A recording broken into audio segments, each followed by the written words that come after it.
Assalamualaikum warahmatullahi wabarakatuh. Pada saudaraku kaum muslimat memberi semuanya channel rahimakumullah. Pada kesempatan ini saya ingin menanggapi tentang hasyar yang dinarasikan oleh Pak Imad ya. Sehingga Pak Imad tidak mengakui kalau Ubaidillah itu adalah salah satu anak daripada Sayyidina Ahmad bin Isa.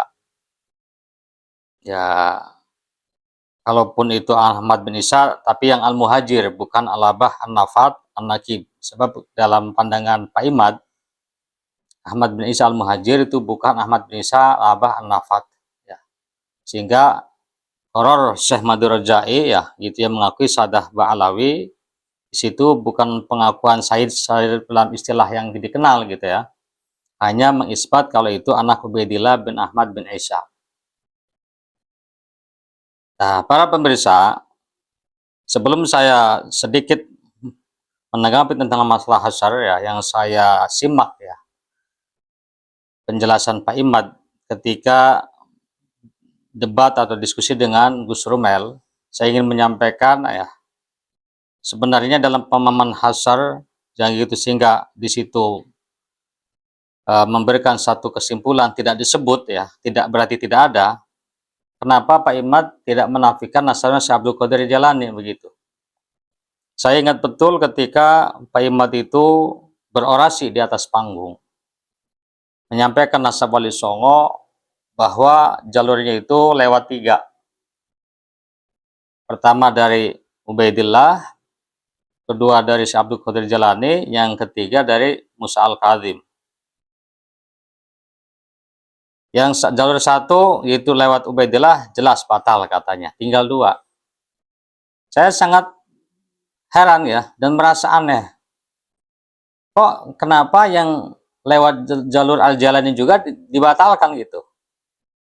Tidak dibatalkan maksud saya. Padahal kan itu dia mengarang kitab sudah lama ya, sebelum dia naik panggung itu. Menarasikan batal karena tidak disebut sudah lama itu disampaikan sebelum dia naik panggung. Tapi kenapa saat itu tidak disampaikan kalau yang lewat kedua pun sama batal, tinggal 1 lewat Musa Al-Kadzim. Ini keanehan kalau saya menilai itu ketidakjujuran dengan ilmu ya. Atau tidak berani karena di antara barisannya ada yang meyakini bahwa itu nasabnya lewat Al-Jalani Al-Hazani gitu ya. Ya, alam itu ya. Ini tafsiran saya ya. Kebenarannya Pak Imad yang tahu. Tapi ya kalau umpamanya tidak disebut berarti tidak ada, berarti ya sama lewat Al-Jalani pun itu dianggap batil. Kenapa masih ditangguhkan gitu ya? Masih diselidiki. Nah, sebenarnya para pemirsa, setelah saya mengikuti juga ya, sebelum saya khusus nanti membahas masalah hasyar ya, yaitu perdebatan antara Gus Rumel dengan Pak Imad, itu dari Al-Jalani tidak juga bermasalah ya. Dari lewat Musa Al-Kadzim juga bermasalah karena warga yang di Pakistan kalau tidak salah itu nakibnya tidak mengakui kalau salah satu turun itu adalah ada di Indonesia. Ya, jadi makanya nggak tahu ini nasab Wali Songo oleh Pak Imad mau dibawa kemana gitu. Para pemirsa, baiklah ya. Jadi Pak Imad ya, dalam narasinya sehingga menafikan Sayyidina Ubaidillah bukan anak daripada Ahmad Al-Abah atau Ahmad Al-Muhajir karena berpegang pada redaksi kitab Syajar Mubarakah yang itu redaksinya Amma Ahmad Al-Abah fa'iqibuhu min salah satibadin. Ya, bahwa Ahmad Al-Abah itu apa? Maka keturunannya itu dari 3 anak, dari 3 putra. Ini dianggap hasyar, berarti yang lain nggak bisa masuk ya. Pak Imad memanai hasyar hakiki. Pokoknya nggak disebut nggak masuk begitu. Ya beda dengan idhofi gitu ya. Nah sekarang benarkah ini hasyar hakiki? Ternyata pemahaman itu dibantah oleh redaksi setelahnya ya.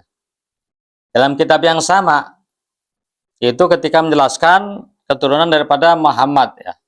Nama Muhammad Abu Ja'far fa'akibuhu bin rajulin wahid ismuhu Ali. Wa akibu Ali hadza min rajulin wahid ismuhu Husain Abul Qasim. Adapun Muhammad Abu Ja'far maka keturunannya itu dari satu orang laki-laki yang namanya Ali. Dan keturunan Ali ini itu dari satu orang laki-laki namanya Husain Abdul Qasim. Nah, kalau jumlah ismi itu untuk lil hasar hakiki, maka Abu Ja'far hanya Muhammad Abu Ja'far hanya punya anak satu, ya. Tapi faktanya para pemirsa, dalam kitab Muntaqalatul Talibiyah ada 3, yang itu lebih tua daripada kitab Syajarah Mubarakah. Ya, Busrumel ini mengkanter ya, atau mendebat ya. Kalau begitu kan tidak hasar, Pak. Kata Pak Imad, itu kan yang punya keturunan disebut Muhammad. Ya, karena yang lain engkau nggak punya keturunan, maka nggak disebut di situ, hanya Muhammad doang. Busrumel menjawab balik, Ali juga punya keturunan.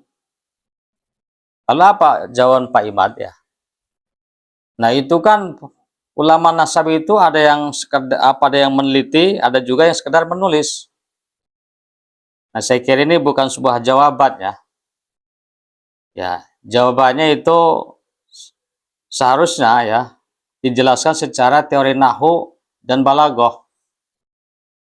Ya, tidak ada dalam pembahasan hasar itu nanti mengaitkan dengan makna yang dikandung dari salah satu lafadz itu yang disebut dalam jumlah itu. Jadi atau mungkin kalau itu menjawab itu berarti ini pengarang kitab ini salah membuat redaksi. Seharusnya jangan begini redaksinya. Ya, dan itu kan nggak mungkin Pak Ahmed bilang begitu ya. Nanti itu sebuah kekonyolan itu ya. Bagaimana mungkin seorang nasabah tidak bisa membuat redaksi secara benar menurut teori nahwu dan sorofnya. Nah, kalau saya ini melihat ya, dan saya menilai ini di sini bisa kita lihat para pemirsa bahwa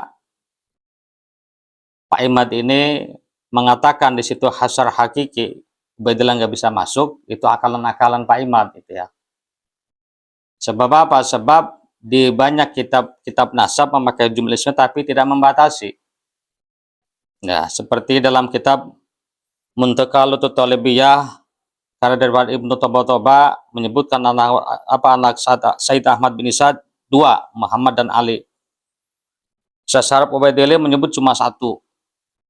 Sama-sama maka jumlah ismiyah mana yang benar semua. Kitab nasab saling melengkapi. Dan biasa dan wajar ya kalau yang belakangan itu lebih lengkap karena lebih banyak mendapat informasi yang belakangan itu biasanya. Nah, jadi itulah sebenarnya pandangan para ulama nasab begitu ya. Jadi tidak ada kitab nasab itu yang jami' mani gitu ya. Yang sempurna menyebutkan semua daripada keturunan-keturunan. Nggak ada. Ya, karena itu kan berdasarkan riset ya atau peninjauan di lapangan dan informasi yang diterima gitu. Nah, sebagai penutup ya, sebenarnya banyak ya kalau kita mau menghadirkan redaksi-redaksi nasab yang itu jumlah ismi tapi tidak bermakna hasar hakiki seperti yang dipahami oleh Pak Imad. Dalam kitab hadis ini saya mau mencoba menghadirkan dari hadis jumlah ismiyah yang itu ada isim adanya tetapi tidak bermakna hasar hakiki. Itu adalah satu hadis disampaikan salah satu la yukallimuhum wa la yanzur ilaihim yaumal qiyamah wa la yuzakkihim wa lahum adzabun alim. 3 golongan asnafun salah satun yang tidak diomongin oleh Allah Subhanahu wa taala dengan omongan yang lemah lembut. Dan Allah tidak melihat kepadanya dengan pandangan kasih sayang di hari kiamat dan juga tidak membelanya. Dan baginya itu adab yang pedih. Siapa? Pertama usaimitun zanin, yang tua yang berzina. Wa'ilun mustakbirun, orang yang fakir, yang miskin ya, nggak punya tapi sombong. Dan warajulun, dan seorang laki-laki. Ja'alallahu bidu'atahu la yastari illa biyamini wa la yabi' illa biyamini. bahwa seseorang yang dia berjual, dia membeli dengan memakai sumpah atas nama Allah Subhanahu wa taala, itu nanti termasuk orang yang tidak dilihat oleh Allah dengan pandangan kasih sayang, dan juga tidak diomongin dengan omongan lemah lembut, dan juga tidak membela, dan Allah kasih adab yang pedih baginya. Ini tidak menghasar. Kenapa? Karena hadis yang lain itu redaksinya berbeda. Itu di hadis lain disebutkan syekhun zanin, orang tua yang berzina, wa malikun kadzab, raja yang pendusta, wa ailun mustakbir. Nah, di sini ada malikun kadzab yang tidak disebut di riwayat yang pertama. Berarti apa? Jadi hasar hakiki itu tidak tepat ya kalau ditunjukkan untuk jumlah ismiyah yang itu isim mad. Artinya tidak selalu itu bermakna hasar hakiki. Lihat kondisinya, lihat redaksinya. Itu saja ya. Ini sekedar untuk mengingatkan kepada kita semua bahwasanya dalil pahimat yang itu memanai itu redaksi di kitab Sajarah Mubarak adalah hasar hakiki, sehingga menafikan Ubaidillah termasuk anak daripada Ahmad bin Isa, itu dalil yang itu batil dan dipastikan salahnya ya. Itu saja. Insya Allah lain waktu saya akan membedah ya beberapa kesalahan pahimat yang perlu diketahui oleh publik. Sekian, wassalamualaikum warahmatullahi wabarakatuh.